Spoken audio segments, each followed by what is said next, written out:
আজকে আমরা যে রেসিপিটা তৈরি করতে চলেছি সেটা হচ্ছে সবজি দিয়ে একটা ভেজিটেবল চপ। তো বাড়িতে যে সমস্ত আনাজ থাকে সেগুলো আমি আগে থেকেই সিদ্ধ করে রেখেছি, কিন্তু কি কি সবজি নিয়েছি আপনাদের একবার দেখিয়ে নিই। আলু, বিনস, কুমড়ো,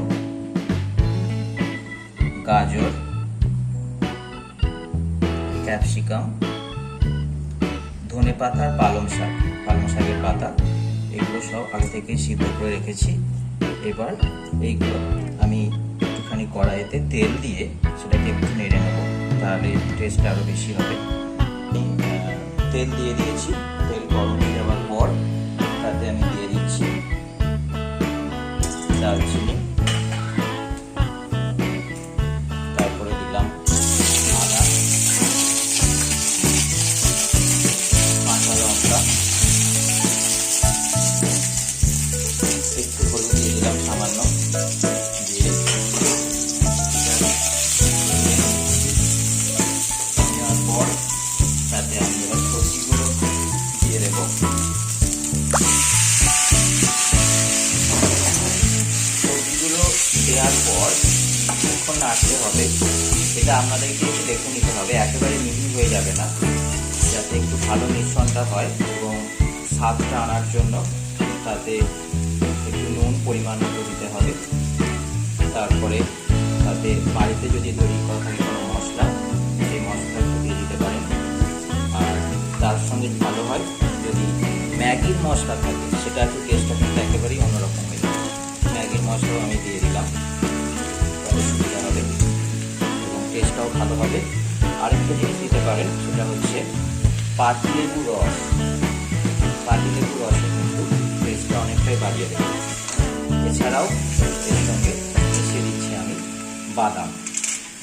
বাদাম মিশিয়ে দিলাম। দিয়ে এইভাবে কিছুক্ষণ এটাকে নেড়ে নিয়ে তারপর তৈরি হয়ে যাওয়ার পর সেটাকে আমি ঠান্ডা করতে দেব। কড়া থেকে নামানোর পর একটু ঠান্ডা করতে দিতে হবে। তারপরে এইভাবে একটু হাতে করে যদি নেড়ে নেওয়া হয়, তবে হ্যাঁ, একটু শক্ত শক্ত রাখতে হবে। যে দেখছেন একটু শক্ত শক্ত হয়ে রয়েছে। দেওয়ার পর এইভাবে গোল গোল করে নিতে পারেন, অথবা এদিকে দেখুন এইভাবে করে রেখেছি, একটু চাপটা মতো করা যেতে পারে। দিয়ে এখানে বেসন আর একটুখানি ময়দা তাতে দিয়ে দিলে, যেহেতু এখানে রয়েছে কুমড়ো রয়েছে, হয়তো একটু নরম হয়ে যেতে পারে, তাই জন্য আমি এইভাবে দিয়ে নিচ্ছি।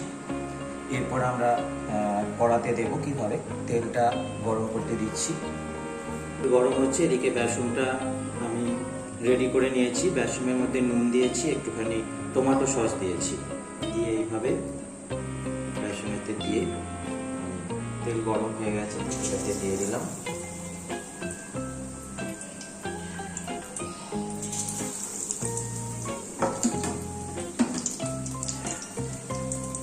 কিছুক্ষণ হওয়ার পর সেটাকে আপনারা একটু উল্টে নেবেন।